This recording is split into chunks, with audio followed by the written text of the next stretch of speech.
ധനുഷ്കോടിയിലേക്കുള്ള യാത്രയാണ്. രണ്ട് സൈഡും കടലാണ്, നമുക്ക് കാണാൻ കഴിയും. ഇതൊരു ദ്വീപിലേക്ക് നമ്മൾ യാത്ര പോവുകയാണ്. അങ്ങനെ നമ്മൾ ധനുഷ്കോടിയിൽ എത്തിച്ചേർന്നിരിക്കുകയാണ്. വളരെ അത്ഭുതകരവും മനോഹരവുമായ ഒരു സ്ഥലം തന്നെയാണ് കേട്ടോ ഇത്. 3 കടലുകൾ ഉൾക്കൊള്ളുന്ന ഒരു അള്ളാഹുവിൻ്റെ ദൃഷ്ടാന്തമാണ് നമ്മളിന്നിവിടെ കാണുന്നത്.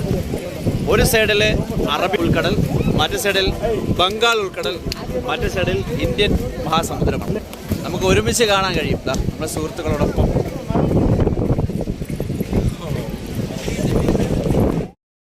ധനുഷ്കോടിയിലേക്ക് പോകുമ്പോൾ നമുക്ക് വളരെ അത്ഭുതകരമായ അള്ളാഹുവിൻ്റെ ദൃഷ്ടാന്തമായി നമുക്ക് തോന്നുന്നൊരു കാര്യമാണിത്. കിലോമീറ്ററുകളോളം നമുക്ക് ഈ പാലത്തിലൂടെ സഞ്ചരിക്കാൻ കഴിയും. ഇരു സൈഡുകളിലും കടലാണ്. നമ്മുടെ ചെറുതിലേക്ക് ഒരു പരസ്യം കേൾക്കാറുണ്ടായിരുന്നു, ശങ്കർ സിംഗ് പാമ്പൻ പാലത്തിൻ്റെ പിൻബലമാണ്. ശരിക്കും ഇപ്പോഴാണ് പാമ്പൻ പാലം കാണാൻ കഴിയുന്നത്. ഇത് നമുക്ക് കാണാൻ കഴിയും. കപ്പൽ പോകാൻ വേണ്ടി ഓപ്പൺ ചെയ്തെടുക്കാൻ വേണ്ടി ഒരു പാലം. ഇത് നമ്മൾ പോകുമ്പോൾ അത് പണി കഴിഞ്ഞില്ലായിരുന്നു, 2 ദിവസം കഴിഞ്ഞ് ഓപ്പണായി. അപ്പോൾ മറ്റൊരു വീഡിയോയുമായി നമുക്ക് വീണ്ടും കാണാം.